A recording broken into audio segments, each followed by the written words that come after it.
Qual é a heresia, né, que você... Agora, esses espias aqui são permanentes, meu pai. São observadores permanentes da ONU. Apocalipse. Hoje eu acho que a gente vai poder andar um pouquinho mais, tem mais tempo hoje.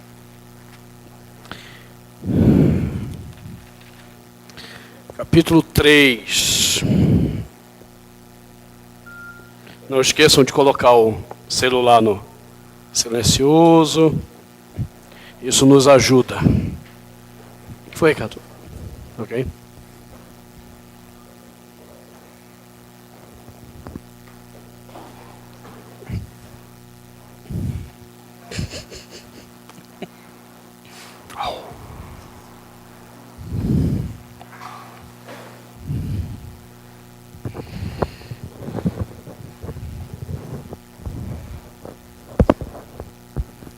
Apocalipse 3,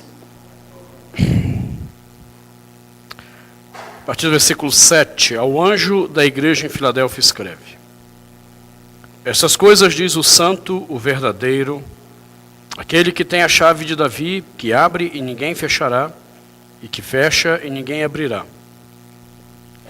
Conheço as tuas obras, e eis que tenho posto diante de ti uma porta aberta, a qual ninguém pode fechar. Que tens pouca força. Entretanto, guardaste a minha palavra e não negaste o meu nome. Eis que farei que alguns dos que são da sinagoga de Satanás, desses que a si mesmos se declaram judeus e não são, mas mentem, eis que os farei vir e prostrar-se aos teus pés e conhecer que eu te amei. Porque guardaste a palavra da minha perseverança, também eu te guardarei da hora da provação que há de vir sobre o mundo inteiro, para experimentar os que habitam sobre a terra. Venho sem demora. Conserva o que tens, para que ninguém tome a tua coroa. Ao vencedor, falo-ei coluna no santuário do meu Deus, e daí jamais sairá. Gravarei também sobre ele o nome do meu Deus, o nome da cidade do meu Deus, a nova Jerusalém, que desce do céu, vinda da parte do meu Deus, e o meu novo nome. Quem tem ouvidos, ouça o que o Espírito diz às igrejas. Vamos orar? Senhor, nós te agradecemos por essa tarde. Obrigado, em nome de Jesus, pela oportunidade que tu nos dás de estudarmos a tua palavra, estudarmos com seriedade a tua palavra, buscando compreender não somente a verdade daquilo que nos ensinas, mas o desafio, a exortação para a nossa própria vida. Então pedimos que o teu Espírito seja conosco, que o Senhor fale conosco, nos agracie com a presença do teu Espírito nesta meditação, em nome de Jesus. Amém. Amém, irmãos. Muito bem. Domingo passado continuamos então nossa análise da igreja de Filadélfia, uma das duas únicas igrejas que são elogiadas no Apocalipse pela maneira como eles vivem o Evangelho. E nós examinamos a questão quando Jesus diz a eles, versículo 8, conheço as tuas obras, eis que tenho posto diante de ti uma porta aberta a qual ninguém pode fechar, que tens pouca força. Entretanto, guardaste a minha palavra, não negaste o meu nome. E nós observamos essa expressão quando ele diz que essa igreja que dá testemunho para o mundo daquilo que ele, Cristo, quer ver em nós, é uma igreja que tem pouca força. Pouca força. Os comentaristas não sabem exatamente precisar o que seria essa pouca força da igreja. Se ela seria uma igreja numericamente pequena, se ela seria uma igreja sem influência social, ou política, ou econômica. O fato é que ela é uma igreja sem expressão de alguma forma. E Deus toma essa igreja sem expressão, mas que é fiel à sua palavra, para nos dar exemplo daquilo que Ele quer ver na nossa vida como igreja. E esse é um ponto que nós precisamos pensar, é um ponto que nós precisamos amadurecer, principalmente numa época em que nós estamos muito preocupados com crescimento de igreja. Delon, meu filho, faça um favor para a gente, fecha aquela porta ali para ver se diminui esse lixo que o pessoal gosta de ouvir e que eles acham que é música, né?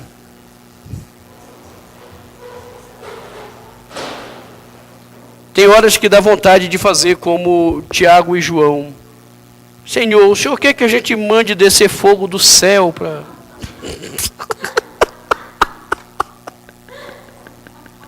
Eu entendo aqueles irmãos.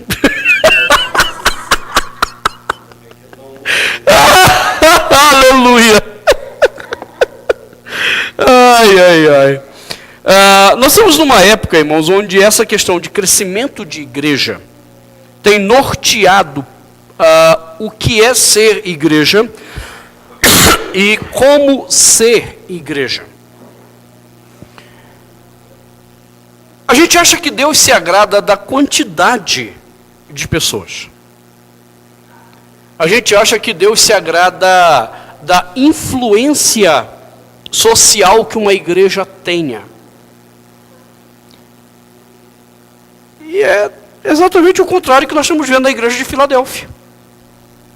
Se você olhar a outra igreja que foi elogiada, a igreja de Esmirna, no capítulo 2, nós já olhamos também, ela é uma igreja sem força nenhuma, sem expressão. Nenhuma expressão. E Deus diz, essas duas igrejas que não têm expressão, que são fracas, são as que me agradam. São as que me agradam. Primeiro, porque nós temos uma ideia errada de crescimento.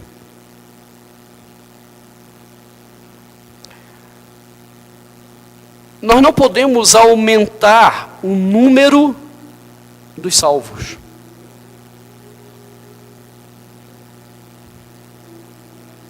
Isso tem sido uma loucura na vida da igreja.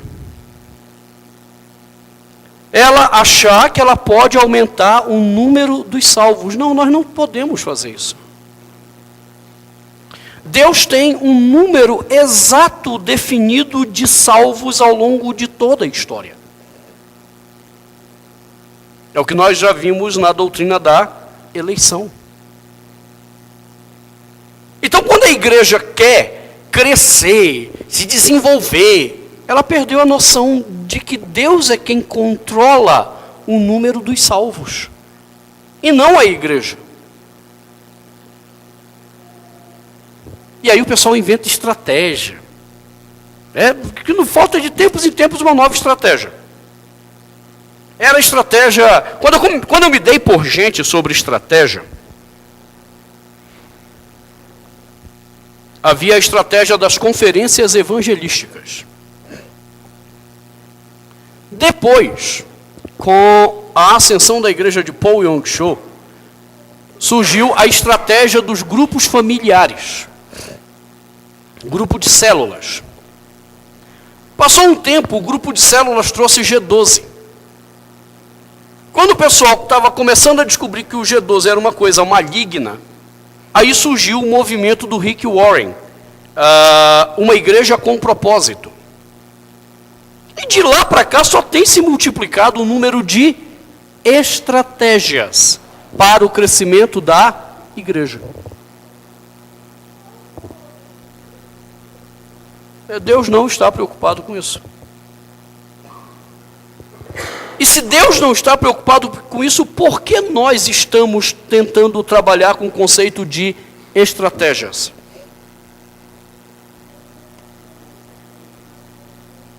Loucura nossa. Hein? Ok, na maioria das igrejas dos seus líderes, isso trata da idolatria que opera no coração daquela igreja, e no coração do líder.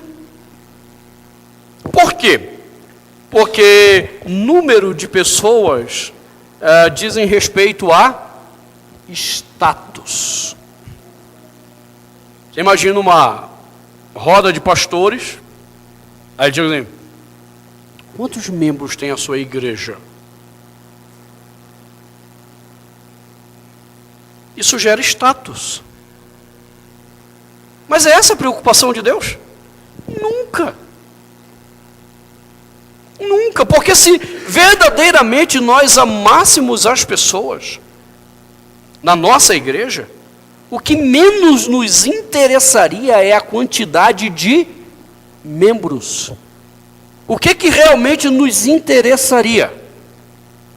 Saber se essas pessoas que andam conosco são verdadeiramente salvas. Porque o fato de estarem conosco não significa que elas são salvas. O fato de andarem conosco não é garantia de que morrendo elas entrarão nos céus. E então a igreja se preocupa muito mais em crescer do que anunciar um evangelho que confronte o homem e o ajude a compreender o seu estado espiritual em relação ao seu Criador. A igreja de Filadélfia, ela é fraca. Ela tem pouca força. E uma possibilidade, sem dúvida, porque nós não temos esses relatos, não há relatos concretos na história sobre ela, mas é possível que realmente ela fosse uma igreja pequena. E é aí que é preocupante quando a igreja começa a crescer. Isso é preocupante. Porque dentro de algum tempo essa questão de números pode se tornar importante para nós. Eu quero continuar insistindo numa tecla que eu sempre digo às pessoas. Digo aos alunos da faculdade. Eu não faço questão, entenda isso, de tê-lo como membro dessa igreja. Não faço nenhuma questão de ter nenhum de vocês como membro dessa igreja.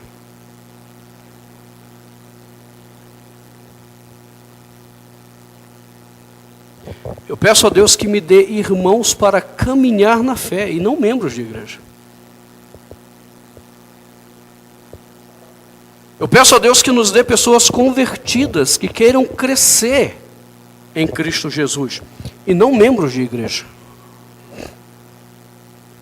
Então, nesse sentido, eu digo, eu não faço questão de tê-lo como membro.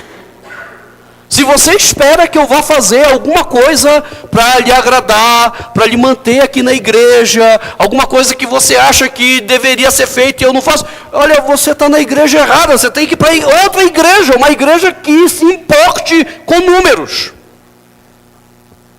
Eu não me importo com números.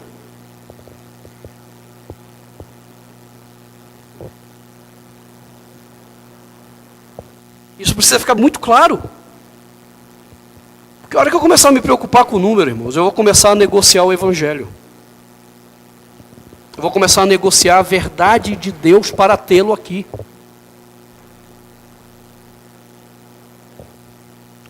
Eu costumo dizer ao pessoal que eu sou um cara muito grato a Deus na atual conjuntura que eu vivo como pastor, porque eu sou mais livre hoje. Mas na época que eu pastoreava a igreja presbiteriana, eu era assalariado da igreja, eu era pastor de tempo integral. E eu lembro quando eu cheguei em Tietê, aquela igreja tinha umas 12 pessoas frequentando, uma igreja de 92 anos. Tinha umas 12 pessoas frequentando aquela igreja. E ela só era igreja na estrutura presbiteriana por causa da corrupção do presbitério. Um presbitério corrupto. Em que sentido? Numa estrutura presbiteriana, uma igreja não pode ser igreja se ela não puder eleger um conselho e uma junta diaconal. E se ela não puder pagar o seu pastor. Então ela não é igreja, ela é uma congregação. Agora você imagina numa igreja de 12 pessoas, isso incluindo 2 crianças, onde não tinha nem junta diaconal, porque os homens não queriam nem ser diáconos. Tinham 2 presbíteros, um que já era concurso, que era no fazendeiro que tinha lá, quando eu cheguei em Tietê, eu tinha 27 anos de vida, o cara tinha 35 de presbiterato. Ou seja, ele tinha mais tempo de presbítero do que eu tinha de vida. E o outro que, por obediência a Deus, aceitou uma eleição para ser presbítero, mas nunca tinha se encontrado direito como presbítero. Ou seja, uma igreja que tinha 2 presbíteros, nenhuma junta diaconal, e era igreja. E por que o presbitério mantinha como igreja? Por uma questão muito simples. Esse presbítero que tinha 35 anos de presbiterato, era fazendeiro aqui no Tocantins. O filho dele e a nora eram médicos, tinham uma clínica importante em Tietê. Então o dízimo deles era suficiente para pagar o pastor, mandar a verba do presbitério, e aí o presbitério não mexia. Entende que sentido é a corrupção? Eu não sigo o que manda a lei. Eu não vou mexer porque eu posso gerar uma confusão desnecessária, de repente perder esse presbítero, o filho dele, uma arrecadaçãozinha que vem para o presbitério de alguma forma. E se mantinha aquela igreja como igreja. E aí eu lembro quando eu fui pastorear Tietê, havia uma clara orientação de Deus na minha vida sobre ir para Tietê. Eu sempre digo, dos 4 convites que eu tive, Tietê era a pior proposta salarial. Era a pior casa que tinha para eu morar.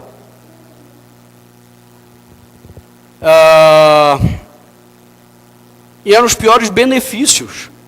Porque na igreja presbiteriana o negócio é assim, cara. Entendeu? Você tem um salário, tem os benefícios. Plano de saúde, água e luz, combustível do carro, né? Você recebe praticamente livre. Não paga aluguel de casa. Então Tietê tinha a pior proposta das 4 igrejas, mas eu lembro quando eu cheguei lá, foi ali que Deus colocou meu coração. E aí quando eu cheguei, eu tive que bater de frente com esse presbítero, com o filho dele, que era o médico, e que sustentavam a igreja. 6 meses depois, o filho dele não aguentou e pediu para sair. Eu lembro que ele me chamou para conversarmos, e aí ele colocou a dificuldade dele na visão que eu tinha de conduzir a igreja. E disse, pastor, para mim e para minha esposa não dá. Ele e a Amélia, outra, 2 dízimos grandes, irmão. E aí, quando ele terminou de falar, eu disse assim, amém, irmão, você não é criança, eu creio que você tem a maturidade de Deus suficiente para saber o que você está fazendo. Que Deus te abençoe e vá em paz.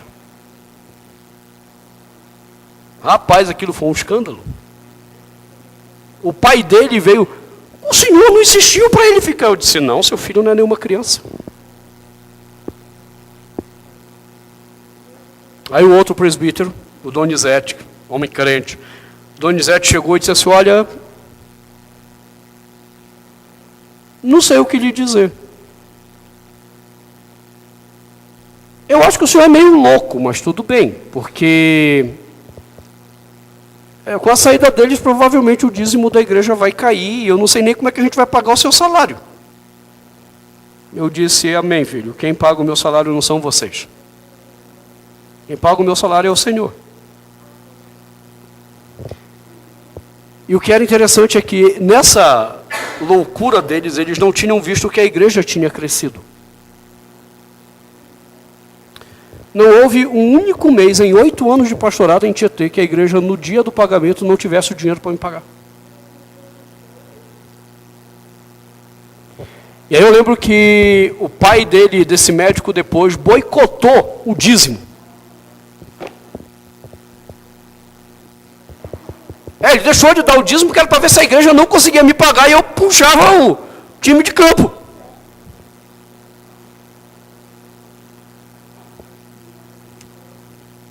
Se decepcionou. Porque quanto mais eles faziam isso, mais a igreja crescia. Eu lembro que uns 2 anos depois, teve a eleição, venceu o mandato desse presbítero. E quando chegou no dia da eleição, ele teve 2 votos para ser reeleito, dele e da esposa. E aquele homem que nunca soube o que era perder uma eleição para presbítero foi envergonhado. E aí eu lembro que numa reunião seguinte do conselho, esse presbítero Donizete, ele era o tesoureiro da igreja, ele chorou e disse: eu nunca pensei que a igreja ia ficar independente desta família. Eu nunca achei que o Senhor ia nos deixar livre da tirania dessa família. Então eu costumo dizer, irmão, se naquela época eu não tinha preocupação, em que eu era assalariado, em que eu vivia da igreja, hoje então que eu não sou assalariado, eu não ganho um único centavo como pastor dessa igreja, hoje mesmo é que eu estou muito menos interessado em ter vocês como membros da igreja.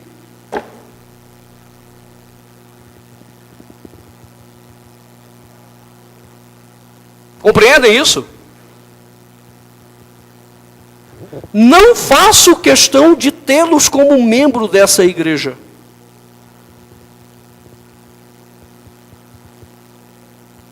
Eu peço ao Senhor irmãos convertidos, para que andemos juntos, num só propósito. E esse propósito é que Cristo seja glorificado. E não me interessa se essa igreja vai ser grande ou se ela vai ser pequena. Eu sinceramente, desses últimos meses para cá, eu tenho ficado surpreso com o crescimento dessa igreja. E eu sempre digo, Senhor, o que o Senhor está fazendo?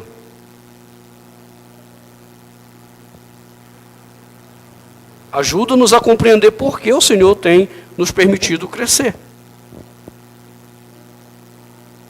Agora, o dia que eu começar a mudar o discurso, que eu começar a ser muito agradável a vocês com a pregação, é porque o meu coração se perdeu também da verdade. Compreendem isso? Deus não faz questão de igrejas grandes. Filadélfia é uma igreja sem força e é a igreja que o agrada. Se for verdade a discussão de que Filadélfia não tem influência social, melhor ainda mais. Porque o que as igrejas estão buscando hoje? Cada vez mais influência social. Influência política. Influência econômica.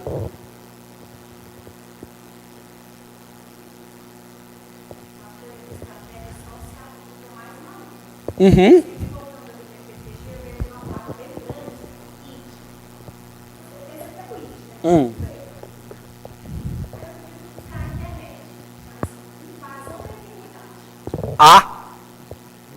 É? Invasão da eternidade. É uma estratégia evangelística dos caras trazerem o céu para a terra. Deus em todos os lugares, nas praças,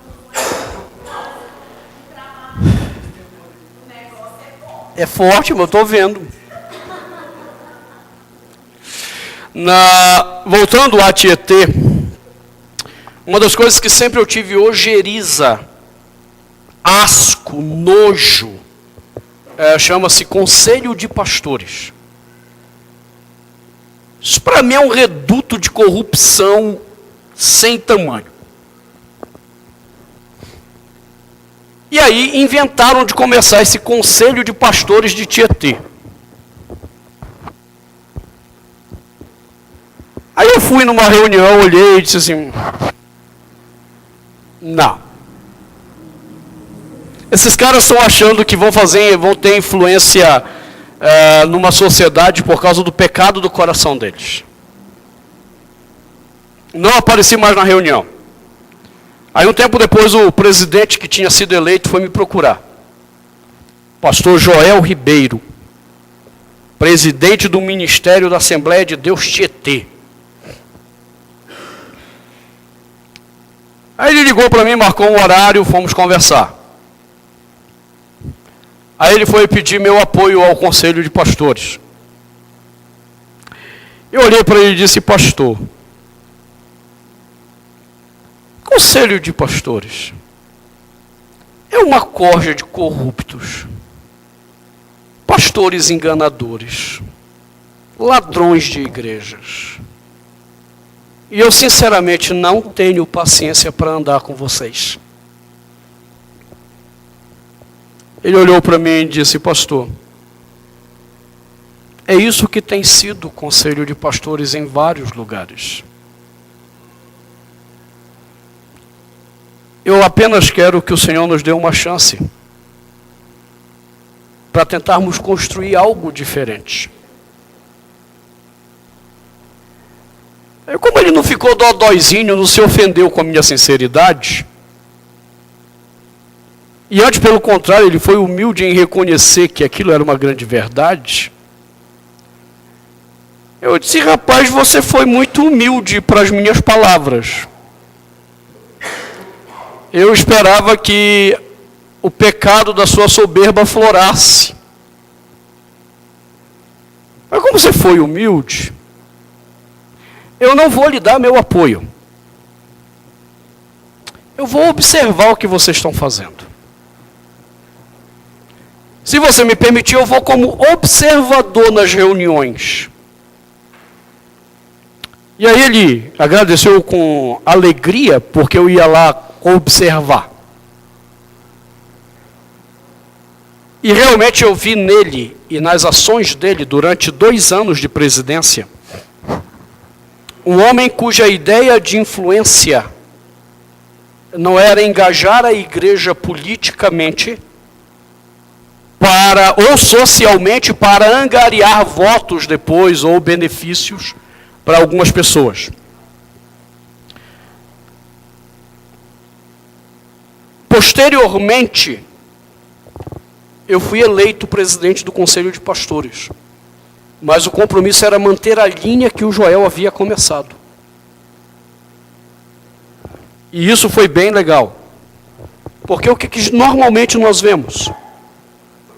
Igrejas buscando influência não para que Cristo seja testemunhado ou glorificado, mas para que a igreja ganhe algum benefício com isso. Vejam as estratégias da Universal, da Mundial. Esse ano, então, a Mundial vem com o diabo no couro.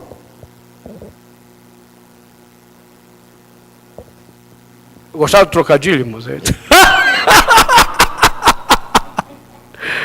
O apóstolo Valdemiro vem com o diabo no couro. Por quê? Porque no ano passado ele tomou uma série de derrotas para a Universal na televisão. Ele enfrentou uma série de processos por irregularidades dos templos. Adivinha qual é a estratégia dele? Duplicar o número de deputados federais da Mundial e duplicar o número de políticos nos estados. Você entende qual é o problema? O cara teve templo fechado por irregularidade. O cara foi despejado por falta de pagamentos. A televisão cortou contrato com o cara por falta de pagamento, calote. E a estratégia é aumentar uma influência política para quê? O caminho de Deus não seria pague o que você deve? O seu templo está irregular. A palavra de Deus então não seria arrume as coisas, ande corretamente. Não, a estratégia é aumentar a influência política. A igreja de Filadélfia não tem isso. Diga, para não ser incomodado pelas autoridades.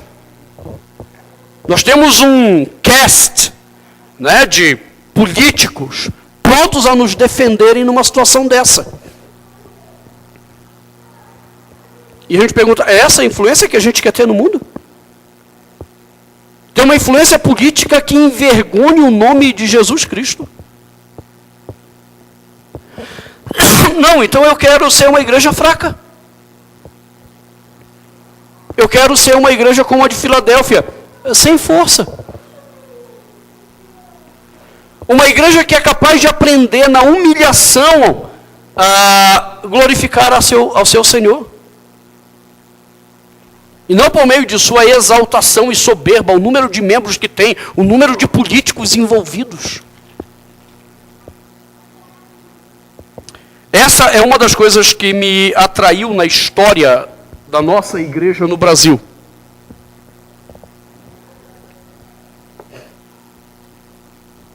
Creio que poucos aqui já foram. Alguém aqui já participou de um culto no domingo na catedral em Recife? Marcos, Vinícius, Tadeu, Tereza. A coisa mais comum, quando chega no domingo, em um dos 3 cultos que a catedral tem para atender a quantidade de membros, a coisa mais comum é você chegar lá. E se você é da cidade do Recife, especificamente, você vê o governador lá, o prefeito, vereadores, deputados, senadores. Para mim é diferente, eu não conheço a cara de nenhum mesmo, com exceção do Eduardo Campos. Mas é a coisa mais como você viu, olha, o prefeito estava, o vereador, o senador estava aí. Você sabe o que eu acho fantástico?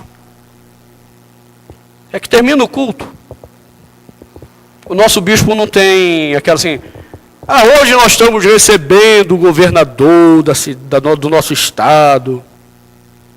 Não tem. Não tem aquela palhaçada de levar o cara lá no púlpito. Não tem. A postura de Dom Paulo no final é que Deus abençoe a todos que nos visitam. E ele conhece os caras que estão lá. Deus abençoe a todos. Acabou. A nossa igreja em Recife hoje tem mais de 50 ministérios. Quase todos são vividos fora da igreja. Criança de rua, prostitutas da zona portuária, drogados, aidéticos, mães solteiras. A igreja tem mais de 50 ministérios lá. Pergunta quantos desses ministérios estão engajados ou pedindo verba de governo para alguma coisa.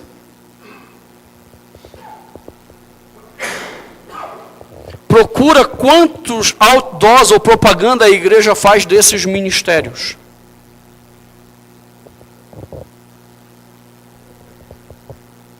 Não tem. Por que nossa igreja não tem isso? Porque nós temos um bispo crente que entende essas questões, que eu não tenho que montar estratégias para angariar influência política. Para dar o nome da minha igreja. Olha, nossa igreja tem esses ministérios. Hoje eu estou mais controlado, eu ia mandar para o inferno esse negócio. Me poupe, irmãos. Quem faz alguma coisa no reino de Deus e quer ser visto, vá para o inferno. Quem se dedica e quer atenção, parabéns, vá para o inferno. Essa é a paga. Essa é a recompensa. de quem quer ser aplaudido pelos homens.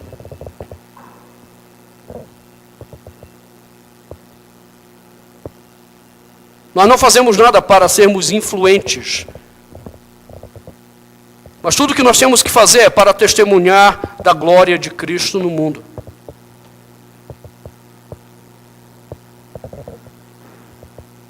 É por isso que eu gosto da igreja de Filadélfia. É uma igreja fraca. Tudo indica que era uma igreja pequena, sem influência nenhuma, e Deus olha para ela e diz: essa é a igreja. Por quê? Observe a questão do Senhor com eles.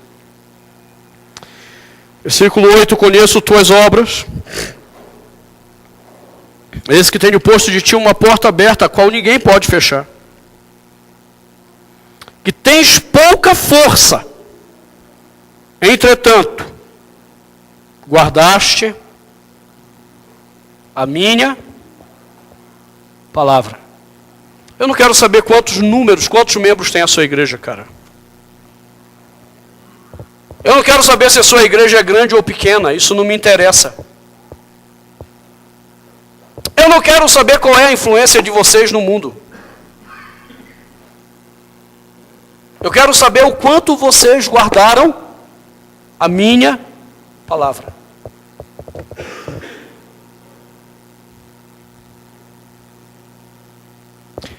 Nós temos insistido na casa de recuperação. Porque nós queremos ter alguma influência? Não, porque nós acreditamos que no tratamento de pessoas com drogas, o que foi abandonado em todo o processo foi palavra de Deus. A confrontação do drogado com a palavra de Deus.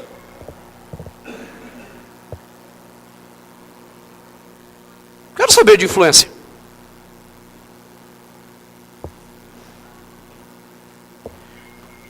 Trabalho que se faz com moradores de rua. Se for para esse cara aparecer aqui, está fora. Está fora. A única razão para se fazer um trabalho desse com moradores de rua é poder comunicar a palavra por meio de uma assistência de algo que eles estão precisando imediatamente. Agora, a hora que isso virar alguma forma de poder dentro da igreja, ou de tentativa de influência para alguma coisa, acabou. Porque eu não vou atrair a maldição de Deus contra a igreja por causa de pessoas ou movimentos que queiram ter influência. Acabou.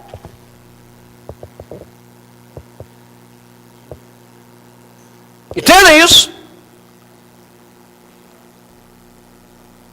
Eu não tenho que fazer o social porque eu tenho que fazer o social. Eu tenho que fazer o social por entender o que a Bíblia requer disso.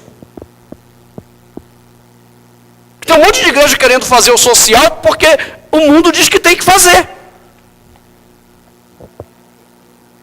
Tem que atender criancinha, pobre, idoso, não sei o quê. Não, irmãos. Essa não é a motivação certa. Eu tenho que fazer porque a Bíblia me ensina, e se a Bíblia me ensina, eu quero fazer segundo o que a Bíblia ensina. Não o que as pessoas me dizem que é. E nós não vamos fazer essas coisas para depois abrirmos portas para que outros queiram se valer disso para se promover. Também não.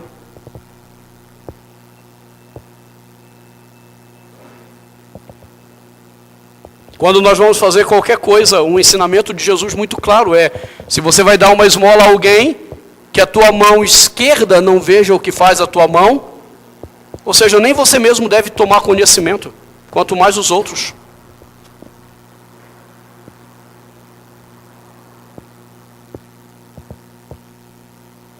Nós fazemos porque Deus tem nos impelido a fazer.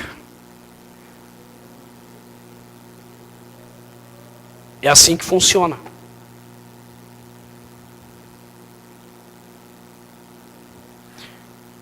Eu conheço e sei que tu tens guardado a minha palavra. E é isso que eu, Deus, me agrado em ti, Filadélfia. A tua vida é movida pela minha palavra. Só isso? E não negaste o meu nome. Na época deles era bem fácil identificar isso, né? Negar o nome de Jesus era trocar o nome dele pelo nome do imperador. Aceitar toda a conjuntura política do imperador e negar a fé. Hoje o negócio é mais sutil. Nós negamos o nome de Cristo com as sutilezas do nosso tempo. Eu acho que isso ficou muito claro na década de 90. Quando a desgraça dos infernos, é coisa do capeta mesmo, do movimento de crescimento de igreja surgiu, algumas práticas foram questionadas. Obrigado. Algumas práticas foram questionadas. E aí teve um pastor que tinha feito uma dessas práticas questionáveis. É que eu não lembro o nome, eu já disse, um dia eu vou jogar no Google, eu vou descobrir o nome dele.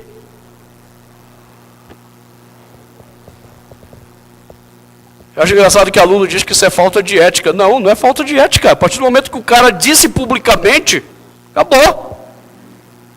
O apóstolo Paulo não menciona o nome dos miseráveis que pervertiam o evangelho? Está lá, Paulo menciona o nome dos caras, para que a igreja nunca seja enganada. Eu vou descobrir o nome desse cara. Numa entrevista sobre uma prática totalmente questionável de evangelismo, a resposta dele para o repórter foi: meu amigo, para Jesus, vale até gol de mão. Ai, que coisa linda. Aí daqui a pouco os irmãos vão estar dizendo que nem os argentinos, né? La mano de Dios.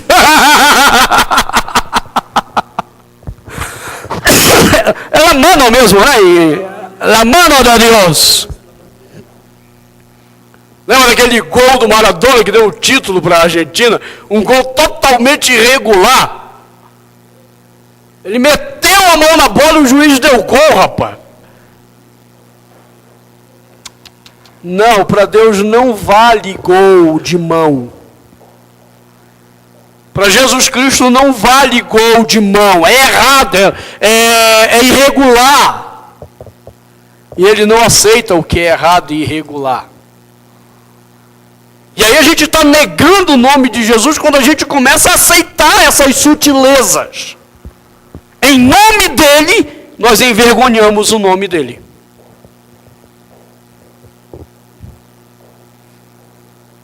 Quando eu era o presidente do Conselho de Pastores de Tietê, tinha um deputado lá que marcou um jantar com os pastores, que ele queria falar das propostas dele. Eu já sabia no que ia dar isso. Em todo caso, nós não podemos ser juízes tomados de perversos pensamentos. E como era no restaurante que servia a melhor parmegiana que eu já comi na minha vida, vamos lá, né?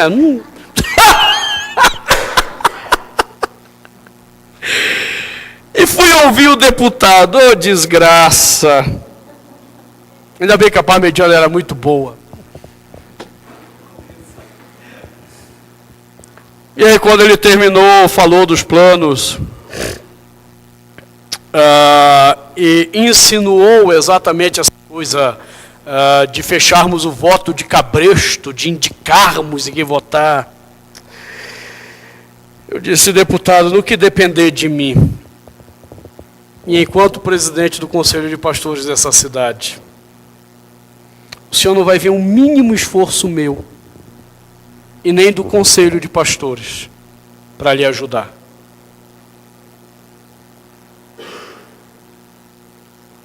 Você imagina que o homem ficou decepcionado, né? Eu não sei, eu acho que eu tenho uma vocação para decepcionar algumas pessoas. Hein?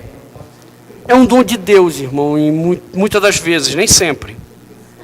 Às vezes eu decepciono por causa dos meus próprios pecados, mas em outros as pessoas ficam decepcionadas porque eu não estou disposto a negociar valores do reino de Deus.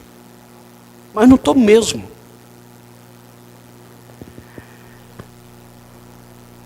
Porque nós negamos o nome de Jesus quando fazemos isso. Quando você troca a santidade do nome de Cristo por um prato de lentilhas. Quando você troca a sacralidade de Jesus por causa de um telhado de igreja. Eu vi lá em Tietê igrejas negociando votos por causa de telhado. Telhado. O negócio é difícil. Quando você vê igrejas negociando a verdade do reino de Deus por um terreno. O que é pior, cara. Às vezes terreno que são invasões. E a igreja ainda vai dar o testemunho. Não, o Senhor nos abençoou. Nos deu esse terreno. É legal? Não, é uma invasão, mas Deus vai abençoar também. Uau! Eu digo, Deus tem algo errado. Esse povo não está entendendo a seriedade da coisa. Tem um monte de igreja fazendo isso, ou seja, nós estamos negando o nome de Jesus. De uma forma sutil nós o estamos negando.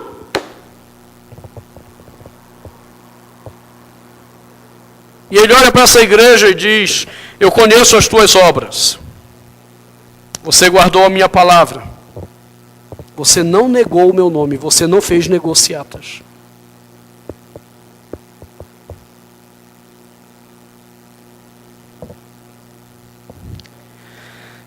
Essa é a igreja que nós tínhamos que sonhar. Essa é a igreja que nós queremos ou devemos desejar ter. Uma igreja centrada na palavra. Uma igreja centrada num comportamento ético que revele a palavra. Onde o nome de Cristo não é negado com a maneira como vivemos. O nome de Cristo não é negado pela atitude antiética de vivermos. É essa a igreja que deveríamos querer. Não é uma igreja cheia, lotada. Uma igreja grande, com dízimos altos, com influência política, social.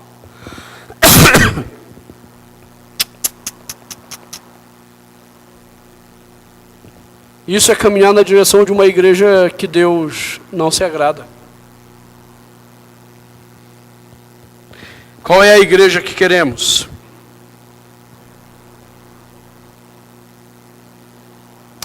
Eu sei exatamente qual é a igreja que eu quero. Tanto como pastor quanto como membro. Quando eu deixei o pastorado em Tietê, a única igreja que eu me encontrei aqui em Brasília foi a igreja presbiteriana do Bandeirantes. Só. E olha que eu andei em algumas.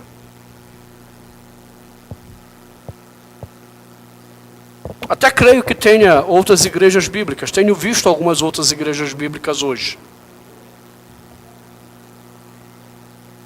Mas, sinceramente, a maioria esmagadora não está preocupada com a palavra, nem com o bom nome de Cristo. A maioria delas se transformou em igrejas de eventos gospel. Nada mais do que isso. Elas são ótimas para fazer eventos gospel. E aí elas vão se corrompendo. A palavra vai embora. E aí elas começam a ordenar pastoras, homossexuais, gente que nem tem vocação também é ordenado. Tem um monte de pastor sem vocação ordenado. E a igreja se torna uma igreja sem ética. Sem o comportamento que afirme o bom nome de Cristo no mundo.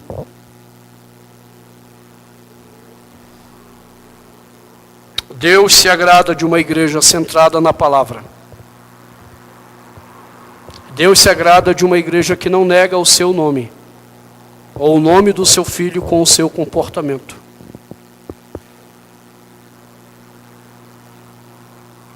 Isso nós temos procurado. Que o Senhor nos dê a graça de termos sempre o nosso coração nessas coisas. O dia que nós começarmos a ter um coração preocupado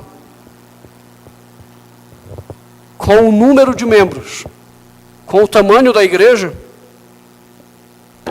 é melhor fechar a porta. Nós também fomos corrompidos e nos tornamos corruptos com a verdade da palavra.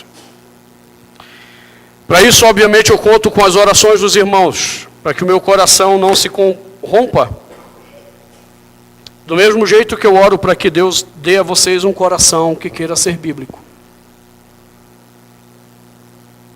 Porque se tivermos uma liderança bíblica e uma igreja que queira ser bíblica, seremos bíblicos. Então oremos uns pelos outros. Para que nunca sejamos tentados, seduzidos pela força, pelo poder. Deus diz a Filadélfia: sei que tens pouca força, mas guardaste a minha palavra e o meu nome não foi negado. Que sejamos assim. Grandes ou pequenos como igreja, continuemos sendo uma igreja fraca. Fraca. Que a cada dia descobre em Deus a sua capacidade de viver. E nunca em si mesma. Vocês vão ver que o problema da igreja de Laodiceia é que ela tinha esquecido exatamente isso. Ela tinha aprendido a viver por si mesma. E aí o nojo de Deus dessa igreja é grande. Que Deus nos ajude a nunca esquecermos isso. E se algum dia você vê uma dessas desgraças na minha vida, não tenha medo de me exortar. É um favor que você faz à minha vida por amor à minha vida. Quando você se cala, vendo algo errado na minha vida, você peca contra o Senhor e você não me ama. Se algum dia você ver meu coração começar a ficar preocupado com o tamanho de igreja, número de pessoas na igreja, eu lhe peço em nome de Jesus, me exorte. Para que nós nunca percamos a visão correta de Deus. Eu só tenho a cara de brabo. Mas como disse o meu filho Nafel, pastor lá da igreja do Bandeirante, ele disse: o senhor tem cara de brabo, mas o seu coração é ensinável. Então não se assuste com a minha cara, ela é feia assim por natureza. Por amor a mim, não deixe de me exortar quando você perceber que eu pequei em alguma coisa contra o Senhor, contra a palavra dele, contra o nome dele. Do mesmo jeito que eu não vou deixar de exortá-lo, se eu perceber que você pecou contra a palavra ou o bom nome de Cristo. Isso é ser uma igreja bíblica que queira agradar o Senhor. Amém? Amém. Vamos fazer mais uma oração. Senhor, obrigado por essa tarde. Obrigado pela oportunidade de examinarmos a Tua palavra.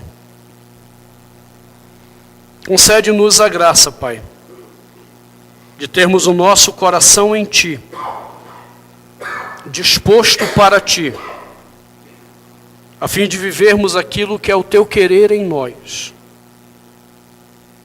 Para a glória de Jesus, eu suplico a Tua bênção. Em nome de Jesus. Amém.